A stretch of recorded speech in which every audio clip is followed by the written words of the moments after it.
মহামারী করোনার নতুন ভেরিয়েন্ট ভয় দেখাচ্ছে গোটা বিশ্বকে। শনাক্ত হচ্ছে বাংলাদেশেও। তবে সিলেটে এতদিন করোনা ভাইরাসে কেউ শনাক্ত না হলেও শুক্রবার ও রবিবার দুজন শনাক্ত হয়েছেন।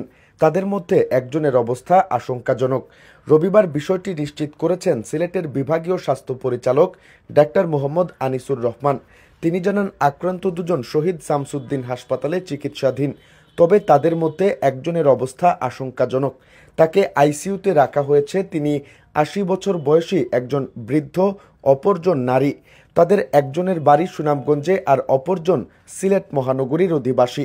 তিনি সিলেটবাসীকে স্বাস্থ্যবিধি মেনে চলার উপর গুরুত্ব আরোপ করেন। আমার মনে হয় আগের মতো ইনশাল্লাহ আমরা হব না। দুইটা কারণে, একটা হলো কি আমাদের প্রিভেনশন ভ্যাকসিন দেওয়া, আরেকটা হলো কি আমাদের অলরেডি আমরা যথেষ্ট সতর্ক, সবাই জনগণরাও অনেক সতর্ক।